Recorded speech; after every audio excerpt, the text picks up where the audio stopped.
SIR আতঙ্কে গোটা রাজ্য জুড়ে নিহত হয়েছেন বেশ কিছু মানুষ। গোটা রাজ্যের পাশাপাশি মুর্শিদাবাদ জেলাতেও এসআইআর আতঙ্কে নিহত হয়েছেন অনেকেই।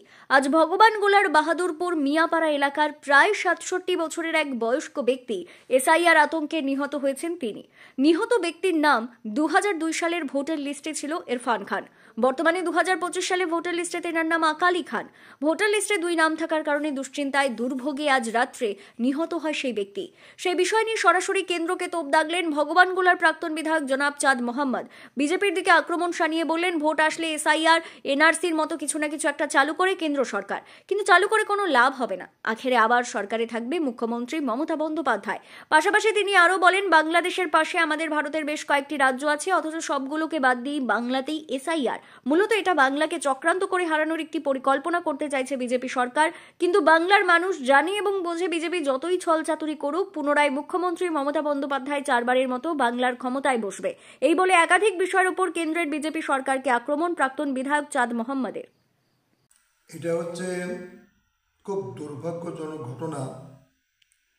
মাননীয় মুখ্যমন্ত্রী মমতা বন্দ্যোপাধ্যায় এবং অভিষেক বন্দ্যোপাধ্যায় বারবার তিনি উল্লেখ করে বলেছেন এবং ভার্চুয়াল করে বলেছেন, আমাদের পশ্চিমবাংলার মানুষ হিন্দু মুসলিম যে কোনো ধর্মের মানুষ হোক না কেন, কেউ এসআইআর নিয়ে কোনো আতঙ্কিত হবেন না।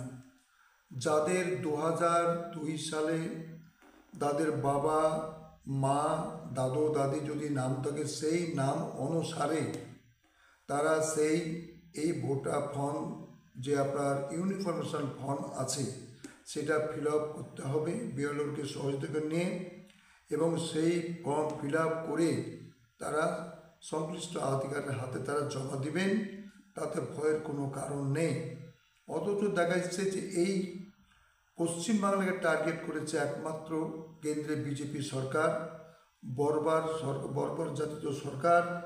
এবং ধিক্কার জানাই যে যখনই ভোট আসে, তখন বিধানসভায় ২০২১ সালে ভোটের সময় তারা এনআরসি করেছিল, মানুষকে হয়রানির শিকার করতে হয়েছিল। তারা কি খাবে কি করবে, কারা রোজের কাছে না করে কি এতই ব্যতিব্যস্ত করে দিয়েছিল। তাতে তার পরিণাম কিন্তু খারাপই হয়েছে। বরং পশ্চিমবাংলার মানুষ মাননীয় মুখ্যমন্ত্রী মমতা বন্দ্যোপাধ্যায়কে, তৃণমূলকে বিপুল ভোটে জয়যুক্ত করেছে।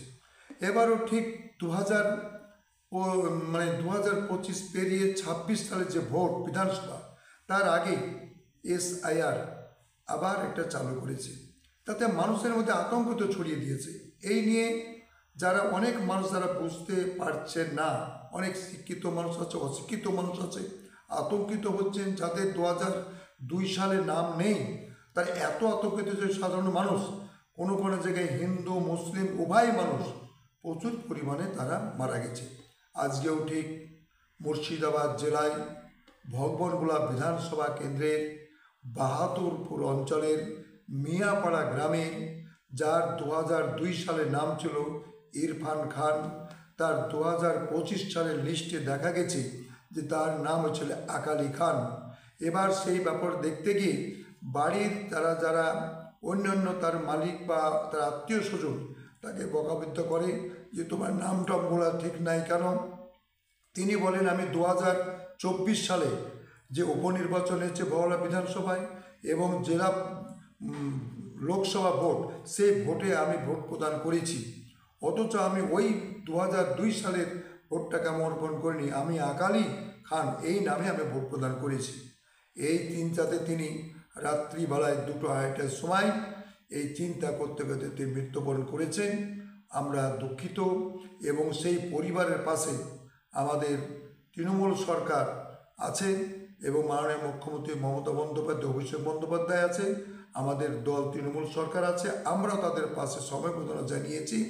যেটা হয়েছে তার পাশাপাশি ওই এলাকার মানুষের পাশে থেকে তাই এবং ফ্যামিলির পাশে থেকে যাতে আর কোনো রকম চিন্তা না করেন এবং যাতে আতঙ্কিত না হন, যাতে এইরকম ঘটনা না হন, এটা আমরা চেষ্টা করছি। এই সরকার পাশাপাশি আমাদের বাংলাদেশের পাশাপাশি আরও যে রাজ্যগুলি আছে, যেমন নাগাল্যান্ড, মণিপুর এবং আসাম, ঠিক আসামেও এইরকম এসআর চালু করছে। কিন্তু সেই ক্ষেত্রে আমাদের পশ্চিমবাংলা আর আসামের ক্ষেত্রে সম্পূর্ণ ধরনটা আলাদা। সেখানে কি করছে, অফিসাররা গিয়ে গিয়ে বাড়ি বাড়ি গিয়ে তারা তারা ঠিক করে ফর্ম ফিল আপ করে তাদের নামটা তুলে দিচ্ছে। আর পশ্চিমবাংলার ক্ষেত্রে তারা একটা অবিচার, কারণ একটাই যে আসামে হচ্ছে বিজেপি সরকার, পশ্চিমবাংলায় হচ্ছে তৃণমূল সরকার। এই তৃণমূলকে অন্য জায়গায় বিভ্রান্ত করার জন্য ভোটে না পেরে মানুষকে আতঙ্কিত ধরিয়ে দিয়ে একটা চেষ্টা করছে। এখানে কিন্তু অন্য ধরন হচ্ছে এটাই যে এখানে সাধারণ মানুষ নিজে ফর্ম ফিল আপ করে এবং বিএলওকে তার হাতে জমা দিতে হবে। তাহলে আসামের ক্ষেত্রে একরকম আর পশ্চিমবাংলার ক্ষেত্রে আর একরকম, কারণ এখানে হচ্ছে তৃণমূল সরকার আর ওখানে হচ্ছে বিজেপি সরকার। এইখানে পার্থক্য। আমরা মনে করি যে এই সরকার, কেন্দ্র সরকার, বিজেপি সরকার আমরা ধিক্কার জানাচ্ছি যে হিন্দু মুসলমানের মধ্যে তার দ্বন্দ্ব বাঁধিয়ে যাওয়া, মানুষের মধ্যে হানাহানি করা, আমরা এটা বরদাস্ত করবে না।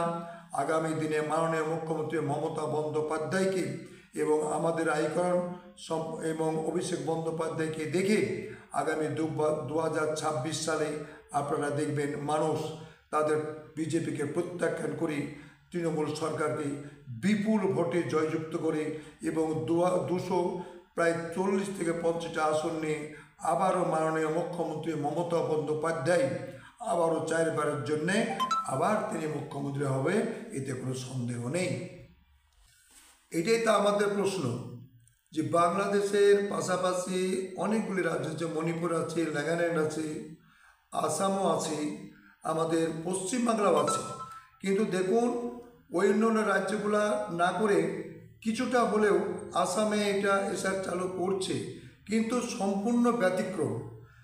আসামের ক্ষেত্রে দেখুন অফিসাররা গিয়ে বাড়ি বাড়ি গিয়ে তাদের ফর্ম ফিল আপ করে দিচ্ছে এবং সহযোগিতা করছে।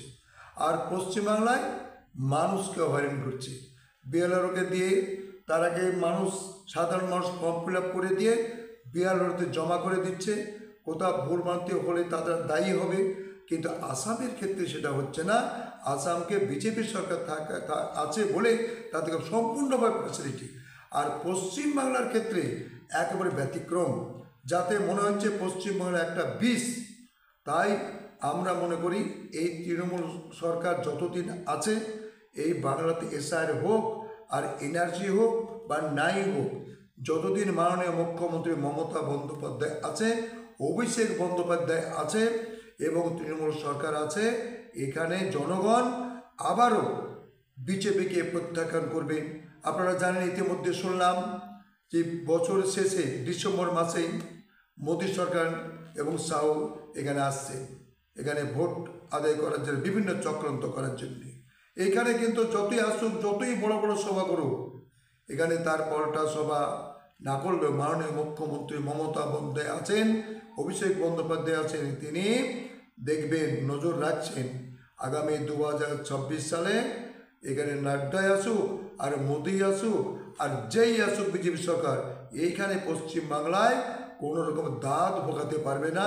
আবারও সাধারণ মানুষ, কংগ্রেস, বিজেপি, কংগ্রেস, সিপিএম যেমন এখানে নেই, এখানে আবারও বিজেপি সরকার সামান্য কটি আসন পেয়ে আবার বিপুল ভোটে তৃণমূল সরকার আবার মুখ্যমন্ত্রী হবে পশ্চিমবাংলায়, মুখ্যমন্ত্রী মমতা বন্দ্যোপাধ্যায়, এটা আমরা নিঃসন্দেহে বলতে পারি। আচ্ছা, এসআইআর নিয়ে কী বলবেন? আরও তো দেখা যাচ্ছে ফর্ম ফিল আপের একটু সময় লাগবে, তারপরে কম্পিউটারে সেটাকে আপডেট করতে হবে, আপলোড করতে হবে, সেটা নিয়ে কী বলবেন জনসাধারণকে? যেহেতু 4 তারিখে ডিসেম্বর মাসে এটা জমা দেওয়ার কথা এবং খসড়া তালিকা 9 ডিসেম্বর প্রকাশিত হওয়ার কথা, সেহেতু আপনারা দেখছেন এসআইয়ের ফর্মগুলা ফিল আপ করতে অনেকটা জটিলতা আছে। সেই ক্ষেত্রে আমি অনুরোধ করব সমস্ত পশ্চিম বাংলার মানুষকে, দলমত নির্বিশেষে, হিন্দু মুসলিম সবাইকে, যাতে আপনারা যে ফর্মটা ফিল আপ করছেন তাড়াতাড়ি অতি সত্বর আপনারা 2-3 দিনের মধ্যে সমস্ত ফর্ম ফিল আপ করে দিয়ে আপনারা বিএলওর হাতে জমা করুন এবং তাতে আপনাদেরকে প্রকৃতপক্ষে তৃণমূল সরকারের মানুষ যারা কর্মীবৃন্দ বিভিন্ন জায়গায় ক্যাম্প করেছে, আপনাদের সেই ফর্ম ফিল আপ করতে আপনাদের যথেষ্ট সহায়তা করছেন এবং আমরাও সেই ফর্ম ফিল আপের সঙ্গে আমরা থাকি এবং সেখানে থেকে আমরা ফর্ম ফিল আপটা করিয়ে দেওয়ার ব্যবস্থা করছি।